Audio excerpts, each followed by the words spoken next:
The North Carolina Music Hall of Fame is dedicated to paying tribute to the hundreds of musicians, composers, and artists who've made significant contributions to the music industry and it ties to North Carolina. They were either born in the state or have made it their home. The mission of the North Carolina Music Hall of Fame is to unite the past, present, and future of North Carolina's musical heritage, to serve as a clearinghouse for information about North Carolina musicians, and to build and curate a museum of artifacts and memorabilia from North Carolina musicians. Virtually every music genre is represented by North Carolina artists, musicians, and composers, from the big band sound of the 40s to bluegrass, folk, and country, to the origins of rock and roll, gospel, R&B, soul, and beat music. Some of the greatest jazz musicians in the world were born in our state, and some very talented artists perform at the Metropolitan Opera and around the world. North Carolina is truly a melting pot of American music history. The concept for the Hall of Fame was developed in 1994 by Doug Croft, president of the Thomasville Chamber of Commerce. A music lover at heart, he was researching some artists and was surprised to discover how many have roots in North Carolina. In 1997, the fledgling board was awarded a grant of $50,000 from the General Assembly.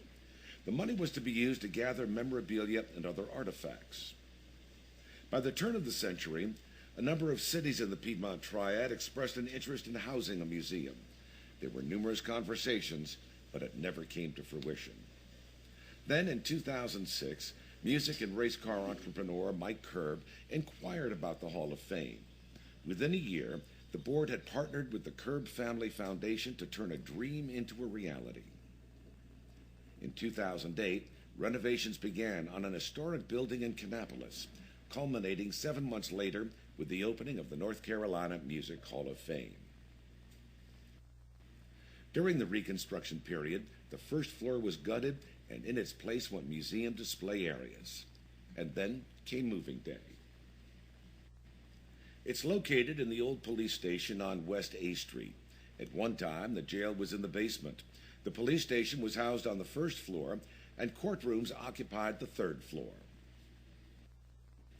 The museum sits next to Dale Earnhardt Park, which serves as an ideal spot for concerts and other events.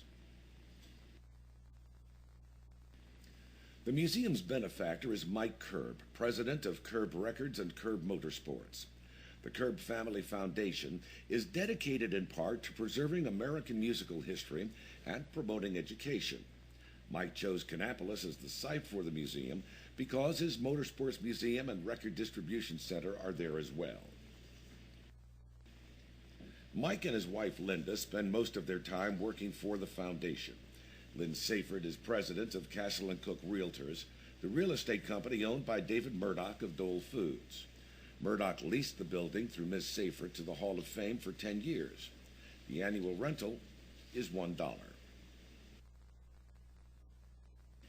The first inductions into the Hall of Fame took place in Thomasville in 1999. The first class included R&B and rock group chairman of the board, big band leader Kay Kaiser, music promoter Bill Griffin of Greensboro, Charlotte composer Lunas McGlowan, classical music mezzo-soprano Victoria Livengood, and pop star Billy Scott.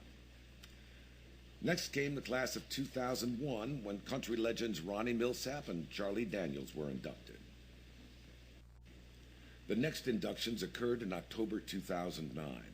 The living entertainers included Roberta Flack, Benny King, George Clinton, Earl Scruggs, James Taylor, and Randy Travis. The deceased inductees included composer and singer Johnny Bristol, John Coltrane, R&B legends the Five Royales, Wilbert Harrison, Clyde McPhatter, Thelonious Monk, drummer Max Roach, Kate Smith, and Nina Simone. And the two non-performing inductees were the late DJ and unofficial mayor of Hollywood, Johnny Grant, and retired songwriter and record executive Eddie Ray. The museum is open Monday through Friday from 10 a.m. to 4 p.m. and weekends by appointment. The entrance to the museum sports the plaques of all the inductees, alphabetically and by year. Now, let's take a quick tour and get a short lesson in music history. The first exhibit was donated by Charlie Daniels, who was born in Wilmington in 1936. He was raised on a musical diet of Pentecostal gospel, local bluegrass bands, rhythm and blues, and country. Charlie quickly learned the latter was his forte. When he graduated from high school in 1955, Daniels was already skilled on guitar, fiddle, and mandolin. He formed a rock and roll band and hit the road.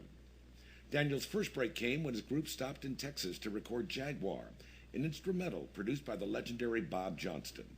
The record was picked up for national distribution. In the years that followed, Johnston and Daniels wrote music for Elvis, Bob Dylan, and the Youngbloods. Daniels made his breakthrough as a record maker in 1973 and was propelled to the top of the charts in '79 with The Devil Went Down from Georgia. And the rest, they say, is history. Nina Simone graduated from the Juilliard School of Music at the age of 17. She intended to be a classical pianist, but quickly learned that her future lay with jazz and the blues. During her career, Nina Simone recorded more than 44 albums. She retired to France and died there in her sleep, April 21, 2003, just a month before her 70th birthday. The music masters at Motown created the chairman of the board in 1970. General Johnson had left the showman and wrote music for Holland Dozier and Holland. Saxophonist Kenny Knox was a Detroit native, and Danny Woods was a solo entertainer who sang in nightclubs across the city. Their first hit for Invictus Records was Give Me Just a Little More Time. It was followed by a dozen more national hits, and in the late 70s, the chairman left Detroit and made North Carolina their home. Clyde McPhatter was born in Durham in 1932. His family moved to New York City when Clyde was 13. 5 years later, he met piano player Billy Ward and became lead singer for the Dominoes. He left the group in 1953 to form the Drifters with bass singer Bill Pickney. Their first hit was Money Honey, and a year later they recorded their legendary version of White Christmas. McPhatter went solo in the mid-50s and had 16 hit records over the next 10 years. Clyde McPhatter died of a heart attack in Teaneck, New Jersey in 1972. Country singer-songwriter Donna Fargo was born Yvonne Vaughn in Mount Airy in 1945. She began singing as a teenager. She attended High Point College and graduated from USC. She started out as an English teacher in Covina, California, but her real love was music. Fargo initially began performing at various clubs in California. Around 1966, she went to Phoenix and adopted her stage name, Donna Fargo. 2 years later, she married her future manager, Stan Silver. In 1972, Donna recorded her first major hit, The Happiest Girl in the Whole USA. From there, the hits kept coming. Donna Fargo has won numerous awards from Grammys to the CMAs. In 2009, she returned home to Mount Airy to be honored with a highway being named after her. Thelonious Monk was born in Rocky Mount on October 10, 1917. He's recognized as one of the most influential figures in the history of jazz. His impact as a composer and pianist has had a profound influence on virtually every genre of music. The Thelonious Monk stamp is actually the cover of an album recorded in 1956. The record company publicist used it as a marketing ploy and distributed sheets of 100 stamps, some of which made it through the U.S. Postal Service. Although Monk passed away in 1972, his legacy lives on at the Thelonious Monk Institute of Jazz in Washington, D.C. Victoria Livengood was raised on a farm near Thomasville. At the age of 10, she started singing in a gospel quartet with her parents and her younger brother. After graduating with honors from UNC Chapel Hill in 1983, Victoria entered the Boston Conservatory of Music on a scholarship and graduated in 1985 with a Master's of Music degree in opera. Victoria made her professional debut at the Ashlawn Opera Festival in Charlottesville, Virginia, in Mozart's Figaro. Her Metropolitan Opera debut was in 1991. During the following decade, she sang over 85 performances there and has appeared in opera houses all over the world. Her most famous role is Bizet's Carmen. German critics have called her the ideal Carmen for our time. Picture perfect, electrifying, soaring, sizzling, seductive, and sensational. Often referred to as the Dixie Diva, Victoria is married to her high school sweetheart, attorney Scott Hester, and they make their home in Jacksonville, Florida, with their 3 children. This is just a thumbnail sketch of what you'll see at the museum. It continues to grow weekly, constantly collecting memorabilia. Attendance averages almost 100 people a week and is quickly becoming a destination for tour groups from the Carolinas and Virginia. For more information, call the museum at 704-934-2320.